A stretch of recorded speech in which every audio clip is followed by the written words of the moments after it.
마태복음 18장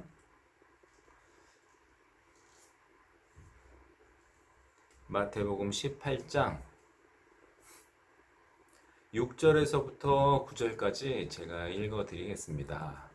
6절에서부터 9절까지 누구든지 나를 믿는 이 소자 중 하나를 신촉케 하면 차라리 연자맷돌을 그 목에 달리우고 깊은 바다에 빠뜨리우는 것이 나으니라. 실족해 하는 일이 있음을 인하여 세상에 화가 있도다. 실족해 하는 일이 없을 수는 없으나 실족해 하는 그 사람에게는 화가 있도다. 만일 네 손이나 네 발이 너를 범죄케 하거든 찍어 내버리라. 불구자나 절뚝발이로 영생에 들어가는 것이 두 손과 두 발을 가지고 영원한 불에 던지우는 것보다 나으니라. 만일 네 눈이 너를 범죄케 하거든 떼어내 버리라. 한 눈으로 영생에 들어가는 것이 두 눈을 가지고 지옥불에 던지우는 것보다 나으니라. 네, 저는 이제 최근에 우리 가족들과 함께 지금 고린도전서를 읽고 있는데요. 거기에 이제 실족에 관한 내용이 좀 나오더라고요. 그러면서 그 성경 구절을 읽는데 6절이 생각이 났습니다. 6절이 문득 생각났는데 누구든지 나를 믿는 이 소자 중 하나를 실족해 하면 차라리 연자맷돌을 목에 달리우고 깊은 바다에 빠뜨리는 것이 차라리 낫다 이렇게 말씀하고 계시는데 왜 이 구절이 생각이 나냐면 과거에 목회 생활을 할 때 한 자매님께서 다른 형제님께 절반은 장난식으로 이렇게 말씀을 하셨어요. 그래서 이제 자기를 시험에 들게 하지 말라. 그러니까 그 약간의 장난식인데 왜 나를 그 넘어지게 실족해 하려고 하냐. 이 실족해 하면 이렇게 연자맷돌을 목에 빠뜨리고 그 빠뜨리는 것이 낫다니까. 그러니까 나 혹시 당신 때문에 내가 이렇게 실족하면 어떻게 될 거냐. 뭐 이런 식으로 약간 농담 삼아 이렇게 하는 얘기를 이제 들은 적이 있습니다. 그래서 그 장면이 이제 저한테 이제 선명하게 남았는데 그때는 이제 그 장면 자체가 좀 기억에 남았을 뿐인데 그 뒤에 이제 실족의 의미에 대해서 제가 곰곰이 생각하게 됐어요. 저도 당시에 실족이 이제 신앙생활 잘 하다가 잠시 그래서 곁길로 빠져서 교제도 잘 안 나오고 약간 영적으로 삐쳐 있어서 신앙생활 제대로 안 하고 그럼 교제도 이제 얼굴이 잘 볼 수 없는 상태 이 정도로 생각을 했던 것 같아요. 그 자매님이 말씀하셨던 것처럼 여러분도 그렇게 혹시 생각하고 계시지 않나요? 그런데 잘 보니까 실족이 반드시 그런 의미가 아니더라고요. 그래서 오늘 이 성경에서 이제 실족이란 말이 자주 나오거든요. 근데 이 실족이 진짜 의미하는 것은 무엇인지 좀 생각을 해 보도록 하겠습니다. 여기서 보시면 6절에서부터 9절까지 제가 읽어 드렸는데 실족이란 말이 몇 번 나올까요?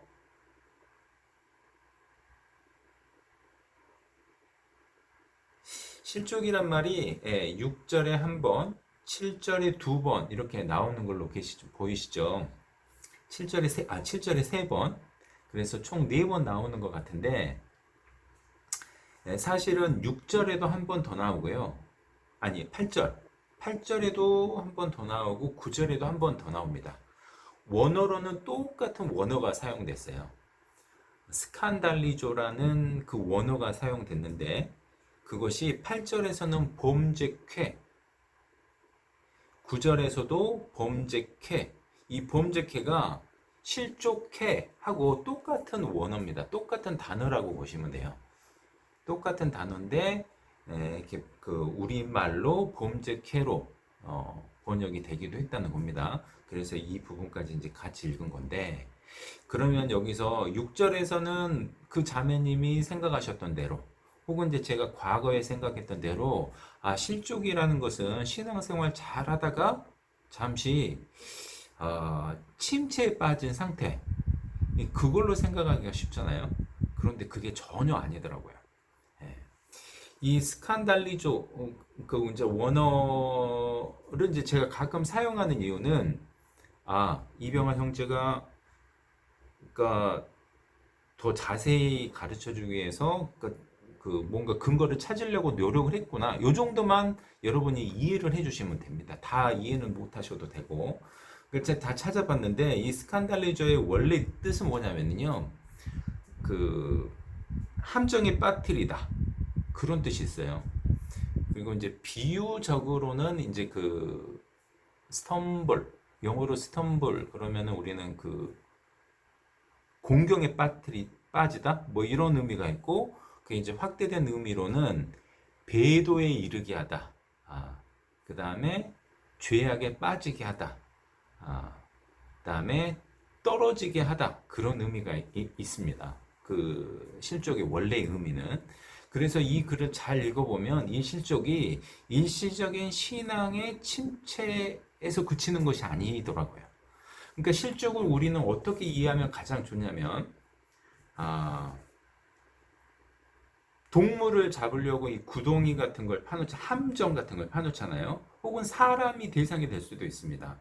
사람을 죽이기 위해서 이렇게 함정에 빠지는데 발을 잘못 들여서 거기에 빠지는 것. 그러니까 그것은 잠시 그냥 툴툴 털고 일어나면 되는 상황이 아니라 목숨을 잃을 수 있는 상황이라는 거예요. 그러니까 성경에서 실족은 대부분 다 그렇게 기록이 되어 있습니다. 여기 그 8절과 9절을 똑같은 말이 예수님께서 한번 5장에서 한 번 더 하시는데, 마태복음 5장 한번 찾아보겠습니다.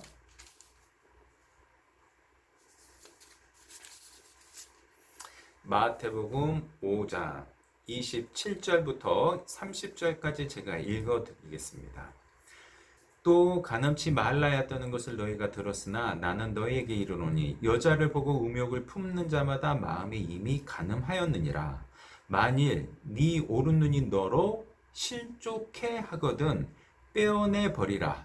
네 백체 중에 하나가 없어지고 온 몸이 지옥에 던지우지 않는 것이 유익하며, 또 만일 네 오른손이 너로 실족해 하거든 찍어내 버리라. 네 백체 중 하나가 없어지고 온 몸이 지옥에 던지우지 않는 것이 유익하니라.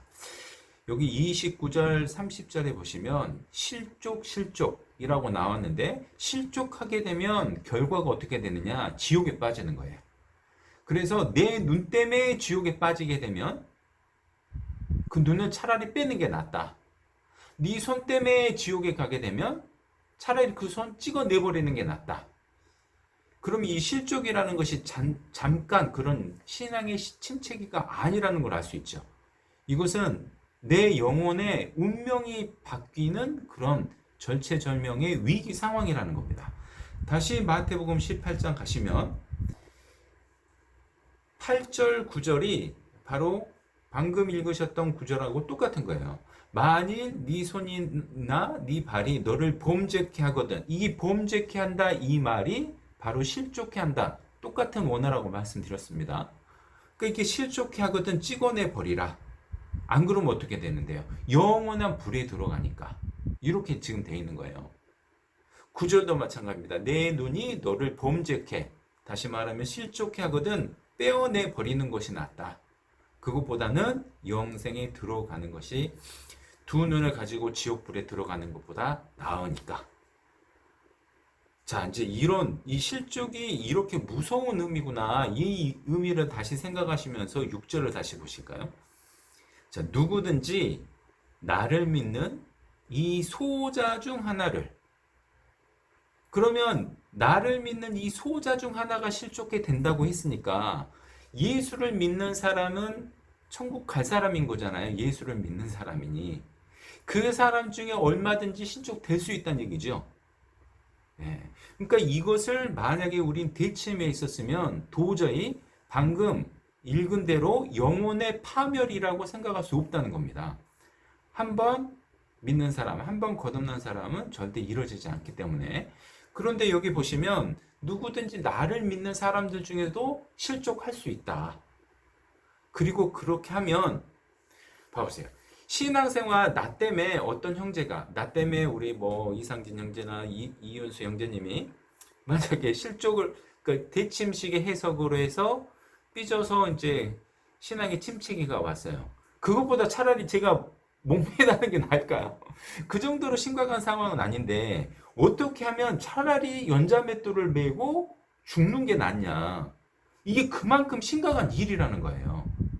그러니까 한 사람 잘 믿고 있는데 이 믿는 사람을 곁길로 해서 배도에 이르게 되게 되면 그리고 그 요인을 제공하는 것이 이렇게 무서운 일이다. 는 뜻입니다. 그러면 이 6절부터 9절까지 내용이 자연스럽게 문맥상 흐름이 이상하지 않지 않습니까? 자연스럽잖아요. 그래서 이 실족해 하는 그 대가가 이렇게 무서운 거구나. 그리고 실족해 하는 것이 이렇게 엄청난 결과를 가져오는구나. 이렇게 알 수 있는 거잖아요. 그래서 이 실족의 의미를 우리가 정확히 알아야 되는데 잘 모르고 있었다는 것을 저는 깨달았었고 언젠가 한번 정리하고 싶었는데 이번에 고린도전서를 읽으면서 이번에 한번 좀 정리하면 좋겠다 싶어서 오늘 말씀을 드리는 겁니다. 그러면 제가 읽었던 고린도전서는 어떤 구절이 있는지 한번 찾아보도록 하겠습니다. 고린도전서 8장입니다.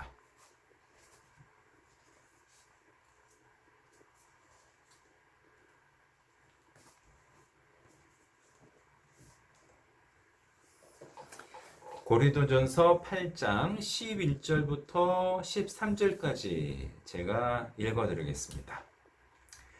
그러면 네 지식으로 그 약한 자가 멸망하나니 그는 그리스도께서 위하여 죽으신 형제라.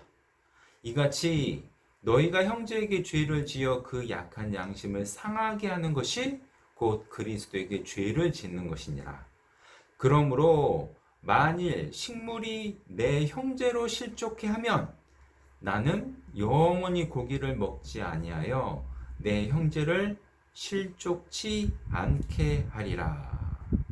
자, 이 고린도전서 8장은 우상의 제물에 대해서 얘기를 하고 있습니다. 우상의 제물을 고린도에서는 우상 숭배가 많았고 우상에 대한 제사가 많았잖아요. 근데 그 제물에 고기를 바치는데 그 제사를 드리고 난 다음에 한국의 제사처럼 그 다음에 이제 다 자기가 먹어요. 제사가 참 웃겨요. 조상님 드리라고 이렇게 고기도 만들고 다 하는데 결국에는 제사 드리고 나서 자기들이 다 먹으니 어쨌든 고린도에서도 그랬습니다. 그래서 고린도에 이제 제사한 그 귀신들한테 그 우상에게 드렸던 그 고기를 이렇게 먹는 것이 죄라고 여러분 그 대목은 제가 일일이 여기서 다 설명하지 않겠습니다. 죄라고 다 알고 계시죠. 그리고 그것은 이제 피해야 될 부분이고 알면서 먹지 마라. 근데 혹시 재단에 바쳤다 하더라도 막 시장에 나와가지고 그냥 샀는데 모르고 그걸 먹었다면 그건 괜찮다. 그리고 아리까리하다. 죄송합니다. 방송용어를 아니어서 약간 헷갈린다. 그러면 묻지 말고 먹으라. 이것이 바울의 교훈이었어요. 근데 알면서 먹는 것은 문제가 된다는 거였습니다. 그런데 알고도 먹는 사람들이 형제들이 있었어요. 그것은 자칫 잘못하면 다시 우상으로 빠지게 형제 자매들로 하여금 우상으로 빠지게 하고 그 결과는 어떻게 될까요? 그 결과는 예수님으로부터 멀어지고 배도에 이르게 되는 거예요. 지금 그 대목을 여기서 말하고 있는데 13절에 그러므로 만일 식물이 내 형제로 실족해 하면 내가 먹는 식물로 인해서 내 형제가 실족하게 된다면 난 영원히 고기를 안 먹겠다. 내가 먹는 이 소고기 때문에 형제가 신앙의 일시적인 침체가 왔어요. 그래도 뭐 영원히 안 먹을 수는 있는데 영원히 안 먹을 일은 아니잖아요. 그런데 이거는 그 영혼이 내 형제의 영혼이 영원한 멸망으로 갈 수 있기 때문에 바울은 이렇게까지 얘기한 거예요. 나는 영원히 안 먹겠다 차라리. 그렇지 않습니까? 영원히 안 먹어야 될 이유가 분명한 거잖아요. 이 실족이 그런 걸로 봤을 때. 그런데 이 실족해 하면을 12절, 11절에서는 각기 달리 표현했습니다. 12절에서는 이같이 너희가 형제에게 죄를 지어 그 약한 양심을 상하게 하는 것. 이것이 바로 실족해 하는 거예요. 양심이 약해. 지금 아직 분별을 잘 못해요. 형제인데, 거듭났는데, 그런데 겨우겨우 신앙생활을 하고 있는데 나의 식물 때문에 다시 우상 숭배를 자연스럽게 받아들이고 그것으로 인해서 결국 예수님을 버리게 된다면 그런 뜻인 거예요. 이 실족이. 11절에서는요. 그러면 네 지식으로 그 약한 자가 멸망하나니 이게 실족의 최종 결과고 실족의 의미인 거예요. 그래서 이 실족이란 말이 우리가 단순히 생각하는 그런 신앙의 일시적인 침체가 아니다. 이걸 우리가 확실히 알아야 될 것 같아요. 이 성경에서 이제 실족 이렇게 할 때는 정말 무서운 얘기구나. 이 영혼의 멸망을 얘기하는 거고 정말 차라리 연자맷돌을 메고 물에 빠뜨리는 것이 더 나을 만큼 그리고 차라리 내가 뭐 먹고 싶은 것에서 영원히 안 먹는 게 차라리 나을 만큼 중차대한 문제구나 이렇게 알 필요가 있다는 겁니다. 자, 또 한 가지 알 수 있는 사실은 거듭나지 않은 사람도 얼마든지 실족이란 말을 사용될 수 있겠지만 거듭난 사람들에서 실족이란 말을 많이 사용하고 있다는 점에 우리는 주의를 해야 됩니다. 거듭나는 사람도 얼마든지 다시 실족을 할 수 있구나. 이것을 아는 게 중요하죠. 뿐만 아니라 우리가 자칫 우리의 말 때문에 우리의 잘못된 가르침 때문에 다른 사람이 실족할 수도 있구나. 이것도 아셔야 돼요. 이 고린도서에는 그건 먹어도 괜찮아. 나 이거 먹지? 나도 먹고 너도 먹어도 괜찮아. 이렇게 했다가 그게 결국 실족에까지 이르게 될 수도 있다는 얘기인 거잖아요. 앞서 예수님께서 마태복음에서도 하신 얘기가 실족해 하면 어떤 이유가 됐든지 내 믿는 자 중에 너희들이 실족해 하면 그렇게 연자맷돌 메고 그냥 물에 빠져 죽는 게 낫다. 이렇게 말씀하신 거잖아요. 그러면 혹시 나 때문에 보세요. 한 번 거듭나서 절대 이루어질 일이 없다. 그러면 이런 일도 없어요. 나 때문에 누가 실족할 일도 없고 또 저 형제 때문에 또 다른 형제가 실족할 일이 없고 그런데 이렇게 실족할 일이 있답니다.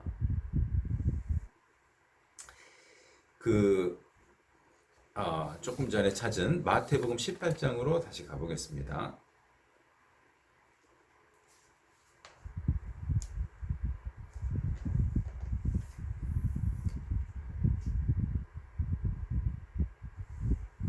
(7절입니다) 마태복음 18장 7절 실족해 하는 일들이 있음을 인하여 세상에 화가 있도다. 실족해 하는 일이 없을 수는 없으나 실족해 하는 그 사람에게는 화가 있도다. 예수님께서 이렇게 말씀하셨습니다. 실족해 하는 일이 없을 수가 없대요. 사람이 살다 보면. 그러니까 우리가 글쎄요. 그래서 저는 이 말씀을 읽으면서 제일 먼저 생각났던 게 야고보서에 너희는 많이 선생되기를 원하지 말라. 그런 말씀 있잖아요. 더 많은 징계를 받을 것이다. 더 책망을 받을 것이다. 그러니까 선생된 자가 잘못 가르치면 자기는 좋은 말로 가르치려고 좋은 의도로 가르치려고 했지만 그것이 잘못 가르치는 것이 됐어요. 그래서 혹시 그것이 사람을 실족해 하는 계기로 만들었다면 그 책임도 그 사람이 져야 되지 않을까.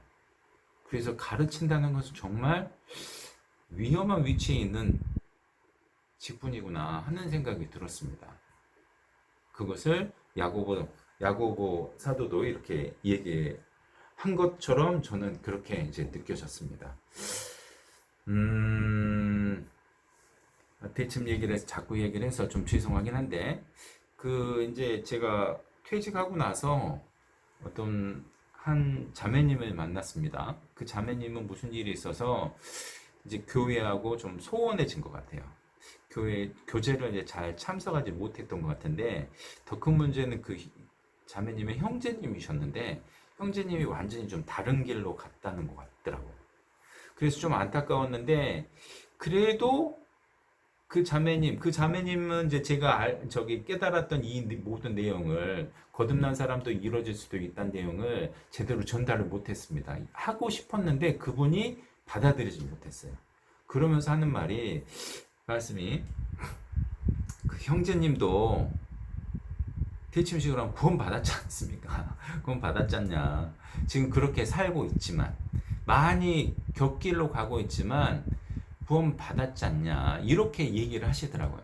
그래서 제가 이제 그 대목을 얘기를 하고 있었기 때문에 거듭난 사람도 이루어질 수 있고 그 형제님이 그런 모형일 수 있어요 이렇게 얘기를 한 적이 있는데 제가 그 대화를 했을 때는 받아들이지 못하신 것 같더라고요. 그런데 만에 하나 그런 사람이 만에 하나가 아니라 있는 것 같더라고요. 종종 있는데 한 번 거듭나면 결코 이루어지지 않아요. 그래서 대부분은 이제 열심히 또 살려고 하는 것 같아요. 다른 동기를 주잖아요. 그 대침에서는. 그러니까 상급을 쌓기 위해서, 더 나은 상급을 받기 위해서는 열심히 신앙생활을 해야 된다.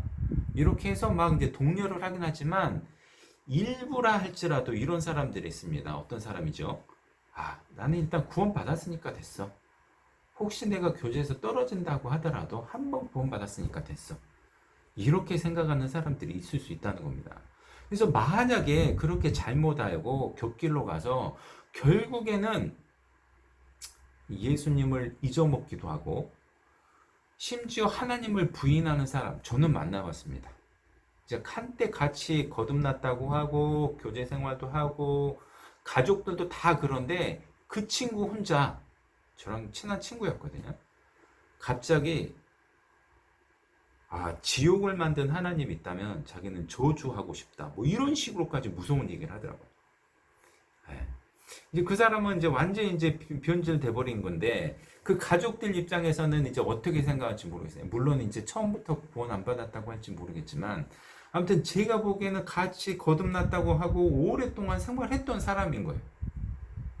그럼에도 불구하고 그런 일이 생기는데 한 번 거듭나면 절대 이루어지지 않아. 이렇게 잘못 가르침으로 인해서 그렇게 곁길로 갈 수 있는 것을 미연에 방지하지 못하고 오히려 방치를 하게 된다면 그 역시 실족하게 만드는 일이 아닐까.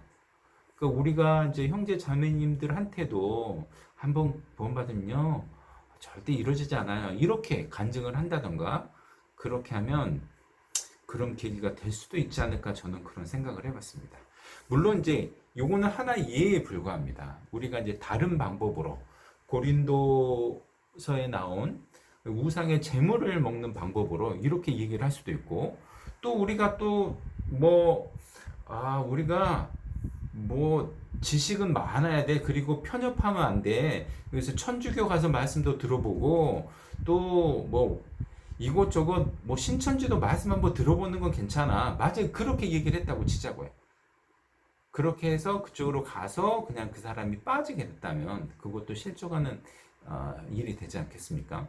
그래서 우리는 정말 우리의 언행을 특히 형제 자매들 앞에서의 언행을 주의할 필요가 있겠구나 그런 생각이 듭니다.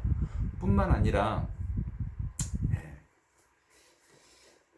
자, 일단은 성경 한 구절을 더 찾고 말씀을 드리겠습니다. 베드로 후서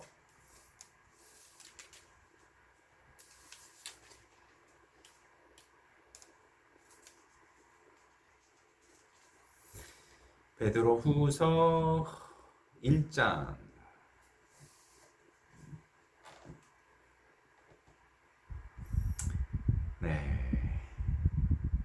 10절을 먼저 제가 읽어드리겠습니다. 그러므로 형제들아 더욱 힘써 너희 부르심과 택하심을 굳게 하라. 너희가 이것을 행한즉 언제든지 실족지 아니하리라. 여기서도 실족이란 말이 나왔습니다. 그런데 너희 부르심과 택하심 이 거듭남이거든요. 그러니까 그 왕의 잔치 왕이 이제 혼인잔치를 벌여놓고 사람들 다 오게 하는데 뭐 바쁘다 장사해야 된다 이렇게 막 안 오고 다 안 오잖아요. 그리고 결국 아무나 오라고 했는데 그 중에 또 옷을 안 입고 오는 사람도 있잖아요. 그러면서 이제 마지막에 하셨던 말씀이 부르심을 받은 사람은 많되 택하심을 입은 자는 적다 그랬잖아요. 그래서 이 부르심과 택하심을 그 비유를 통해서 이해를 하셔야지 이것을 예정론으로 받아들이지 않으시길 바랍니다. 부르심 택하심이 있으면 이게 일렉션이네, 이게 선택이네 이렇게 보실 것이 아니라 그, 그 저기 청국잔치 아니 그 혼인잔치에 초대한 거기서 말씀하신 그 부르심과 택하심으로 보시는 게 맞습니다. 어쨌든 부르심을 입고 우리가 택하심을 이렇게 받아서 거듭났다면 그것을 굳게 하고 또 너희가 이것을 행한즉 영어 저기 한글은 이것인데 영어로는 these 복수입니다. 원어도 이것들이에요. 이것들이 뭘까요? 위에 이제 나온 말들인데 이것들을 행한즉 언제든지 실족치 아니하리라 그랬잖아요. 근데 제가 11절을 먼저 볼게요. 실족치 아니하면 어떻게 되냐면 이같이 하면 우리 주 곧 구주 예수 그리스도의 영원한 나라에 들어감을 넉넉히 너에게 주시리라. 그러니까 우리는 약속을 받은 상태지 완전히 지금 저기 그 영원한 생명 속에 들어간 상태가 아니잖아요. 그런데 영원한 생명 속에 들어가기 위해서는 우리의 택하심, 부르심을 굳게 해야 된다는 뜻입니다. 그런데 그렇게 이미 택하심, 부르심을 받은 사람도 실족할 수 있다. 그런데 이런 일들을 행함으로 실족하지 않으면 영원한 나라에 들어갈 수 있다. 이런 얘기죠. 시종일관 똑같은 관점으로 지금 베드로 사도도 얘기했고 고린도전서 바울 사도도 얘기했고 예수님께서도 똑같이 얘기를 하고 계신 건데 그럼 이것들을 행한 증은 무엇일까요? 5절부터 보겠습니다. 이러므로 너희가 더욱 힘써 너희 믿음의 덕의 지식의 절제의 인내를, 인내의 경건의 형제 우애의 사랑을 공급하라. 여기서도 이런 것들입니다. 이런 것들이 너희에게 있어 흡족한즉 너희로 우리 주 예수 그리스도를 알게 게으르지 않고 열매 없는 자가 되지 않게 하려니와 이런 것들이 없는 자는 소경이라 원신치 못하고 그 옛죄를 깨끗게 하심을 잊었느니라. 그래서 결국 이런 일을 하면 우리가 실족치 않는다고 했는데 그것들이 바로 5절, 6절, 7절이었어요. 그럼 5절에 보시면 맨 처음에 나오는 덕목이 믿음입니다. 믿음이 가장 중요하죠. 믿음으로 우리가 거듭나잖아요. 그러니까 그러니까 부르심을 입고 택하심을 입은 기본은 무엇이냐면 믿음입니다. 그런데 우리가 이제 거듭난 사람들은 형제 자매들은 다 믿음으로 살긴 사는데 거기서 추가해야 될 것이 있는데 덕엔 지식엔 절제의 인내를 인내의 경건의 형제 우애를 그리고 그 형제 우애의 사랑을 자 여기 나와 있는 몇 가지입니까? 하나, 둘, 셋, 넷, 다섯, 여섯, 일곱 가지인데 일곱 가지 다 기억 안 나시면 두 가지만 기억하시면 좋겠어요. 처음 믿음, 맨 마지막 사랑입니다. 사실 사랑 안에 모든 것이 다 들어간다고 볼 수 있거든요. 자, 우리가 왜 서로 사랑하는 것이 그렇게 중요하냐? 마지막 때가 될수록 서로 사랑하라고 했잖아요. 제가 이 대목을 이제 꺼낸 이유 중에 하나는 뭐였습니까? 형제 자매들 앞에 내가 실족하게 만드는 사람이 안 되는 것도 정말 중요하구나. 그런데 어떨 때 그런 일을 할 수 있냐면, 진짜 형제 우애와 이런 사랑의 마음을 가지고 살 때, 형제 자매들 앞에서 자기 언행을 주의하게 되고, 나뿐만 아니라 저 형제를 생각을 한다면, 함부로 행동을 할 수 없게 되거든요. 그래서 이런 것들이 있어야 자기도 실족하지 않고 그 다음에 형제 자매도 실족하지 않을 수 있다는 겁니다. 실족이란 말은 우리가 생각하는 것보다 정말 무시무시한 그런 단어라고 할 수 있습니다. 그리고 우리는 그걸 정말 방지를 해야 되는데, 우리가 다른 사람을 실족해 하는 원인이 될 수도 있구나. 이건 정말 또 다른 놀라운 사실이죠. 그래서 정말 조심을 해야 됩니다. 그래서 이런 말씀을 통해서 5절, 6절, 7절을 통해서 다시 한번 생각해 보시고, 진짜 형제 자매, 내 주변에 있는 형제 자매 그냥 나랑 같이 잘 지내주는 것만으로도 정말 감사한 일이구나. 만약에 나 때문에 그런 일이 벌어진다면 진짜 나나 그 형제에게나 정말 큰 재앙이 될 수도 있겠구나. 이렇게 한번 생각해 보셨으면 좋겠어요. 그럼 마지막 이제 한 가지만 더 말씀드리자면, 실족을 하지 않기 위해서는 뭐 여러 가지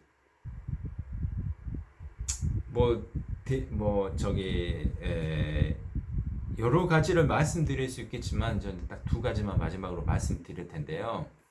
첫 번째는 예수님이 하셨던 그 대비책 한 가지를 참고로 좀 보도록 하겠습니다. 요한복음 6장을 보겠습니다. 16장.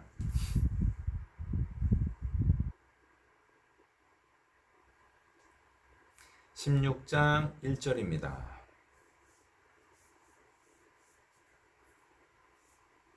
요한복음 16장 1절. 내가 이것을 너희에게 이름은 너희로 실족치 않게 하려 함이라. 여기서도 이것이라고 되는 이것들이거든요. 앞서 말씀하신 것들이야. 예수님께서 이 말씀을 앞서 뭔가를 말씀하셨는데, 이것을 한 이유는 너희가 혹시 실족할까봐 미리 말하는 거다. 4절도 보겠습니다.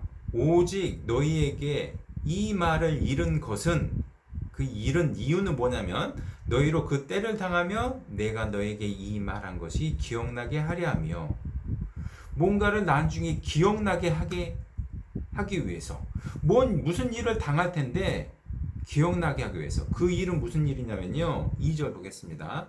사람들이 너희를 추리할 뿐만 아니라 때가 이르면 물은 너희를 죽이는 자가 생각하기를 이것이 하나님을 섬기는 예라 하리라. 저희가 이런 일을 할 것은 아버지와 나를 알지 못함이니라. 그러니까 이들에게 핍박이 당할 것을 예수님은 아신 거예요. 내가 지금 너희와 같이 있어서 지금까지는 얘기 하나지 않았지만 이제는 내가 떠나갈 거고 너희에게는 핍박의 시간이 닥칠 텐데 그때 너희가 실족할 수 있다.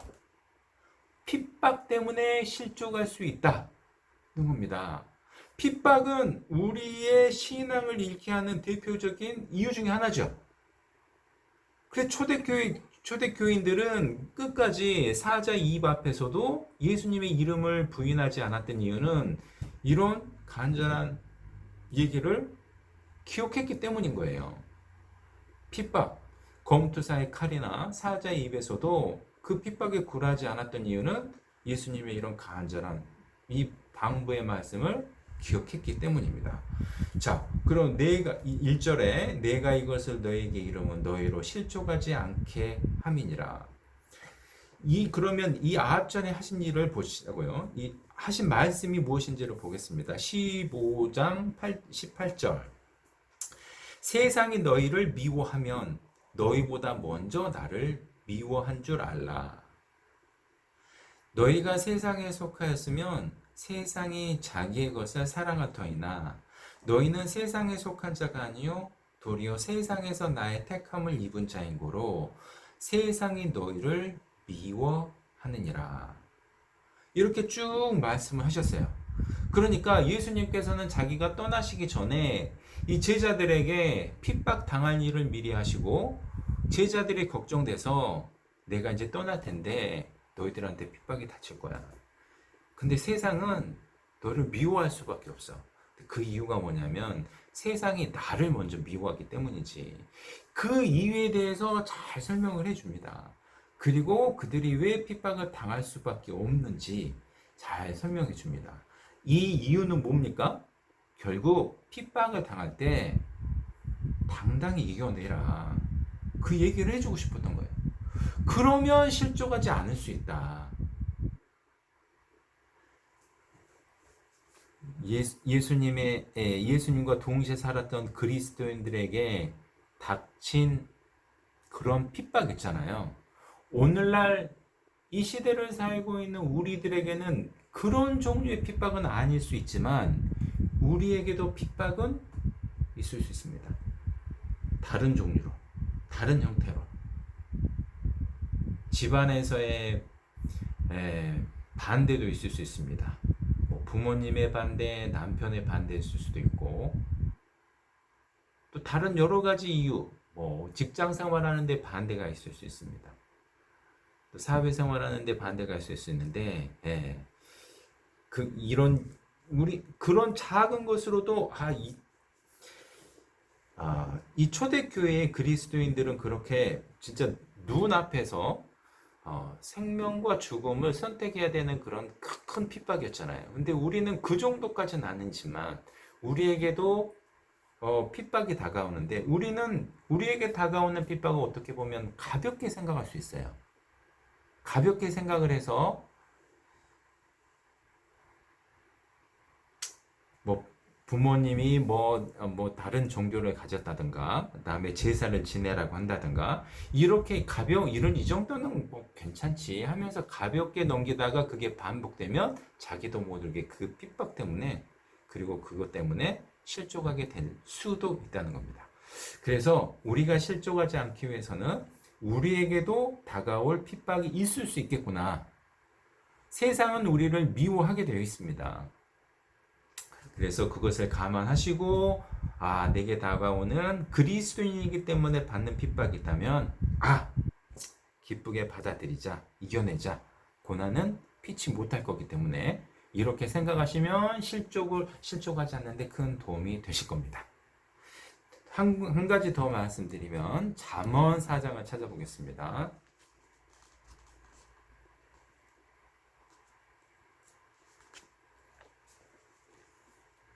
잠언 4장 10절입니다.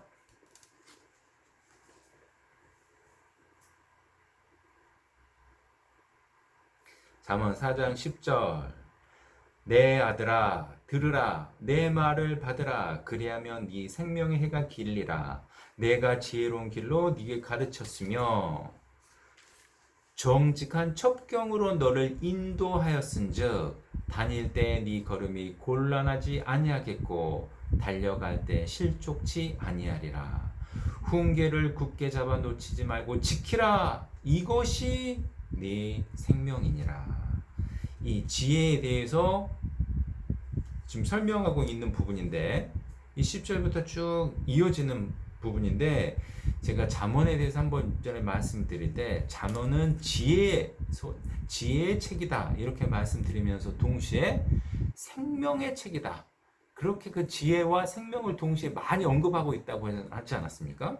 근데 여기에서도 10절에서도 생명의 해가 길리라 그 다음에 13절에서도 이것이 네 생명이니라 이렇게 강조를 많이 하면서 강조하는 것이 뭐냐면 나의 말을 받아라. 이 아비의 지혜의 말을 받으라는 것이었습니다. 자, 이것이 오늘날 우리에게도 해당됩니다. 우리가 실족하지 않기 위해서는 뭐니 해도 말씀입니다.